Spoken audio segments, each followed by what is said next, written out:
Hi hello నమస్తే. మన తెలుగు కబుర్లు ఛానల్కు స్వాగతం సుస్వాగతం. ఆంధ్రప్రదేశ్లోని ప్రైవేటు అన్ఎయిడెడ్ స్కూళ్లలో ఉచిత ప్రవేశాల కోసం దరఖాస్తు చేసుకున్న విద్యార్థులకు సంబంధించి ఎంపికైన విద్యార్థుల జాబితాను పాఠశాల విద్యాశాఖ విడుదల చేసింది. దానికి సంబంధించిన పూర్తి వివరాలను ఈరోజు మనం ఈ వీడియోలో తెలుసుకుందాం. వీడియోలోకి వెళ్ళే ముందు ఒక చిన్న రిక్వెస్ట్. ఇప్పటి వరకు మీరు మన ఛానల్ను సబ్స్క్రైబ్ చేసుకోకుంటే వెంటనే సబ్స్క్రైబ్ చేసుకోండి, వీడియోను లైక్ చేయండి, షేర్ చేయండి. ఇక ఆలస్యం చేయకుండా వీడియోలోకి వెళ్దాం.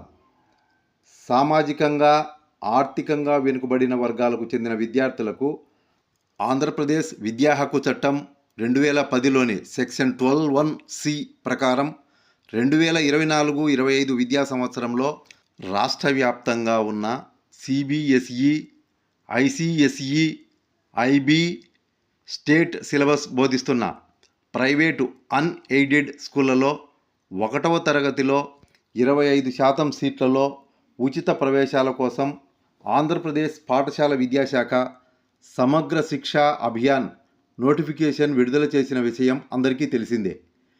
దీని ద్వారా 5 నుండి 6 సంవత్సరాల మధ్య వయసు కలిగిన ప్రతికూల పరిస్థితులు ఎదుర్కొంటున్న పిల్లలు అంటే అనాథలు, హెచ్ఐవి బాధిత పిల్లలు, దివ్యాంగులు, ఎస్సీ ఎస్టీ వర్గాలతో పాటు ఆర్థికంగా వెనుకబడిన వర్గాల్లోని మైనార్టీలు, బీసీలు, ఓసీలు ఈ పథకం కింద ఉచితంగా సీట్లు పొందడానికి అర్హత కలిగి ఉన్నారు. ఈ మేరకు అర్హతలు కలిగి రాష్ట్రంలోని ప్రైవేటు అన్ఎయిడెడ్ పాఠశాలల్లో 1వ తరగతిలో ఉచితంగా సీట్లు పొందడానికి దరఖాస్తు చేసుకున్న విద్యార్థులకు సంబంధించి ఎంపికైన వారి జాబితాను పాఠశాల విద్యాశాఖ విడుదల చేసింది. ఆన్లైన్ లాటరీ విధానంలో నిబంధనలను అనుసరించి ఉచిత సీట్లలో ప్రవేశాల కోసం ఎంపికైన విద్యార్థులకు మెసేజ్లను కూడా పంపింది.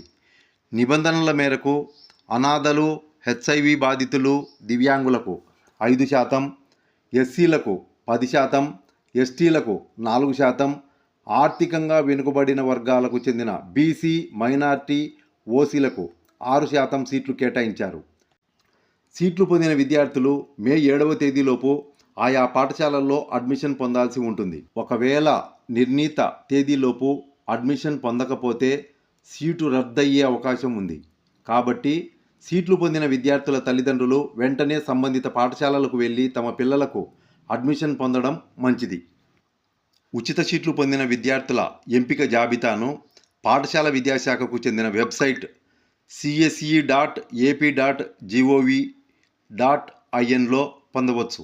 దీనికి సంబంధించిన వెబ్సైట్ లింకును కింద డిస్క్రిప్షన్లో పొందుపరచడం జరిగింది.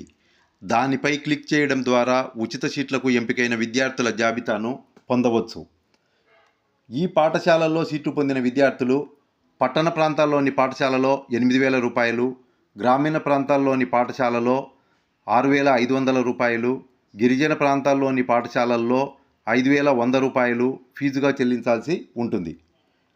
అమ్మఒడి పథకం ద్వారా విద్యార్థుల తల్లుల ఖాతాలకు జమ అయిన మొత్తం నుండి ప్రభుత్వం నిర్దేశించిన ఫీజును పాఠశాలలకు చెల్లించాల్సి ఉంటుంది.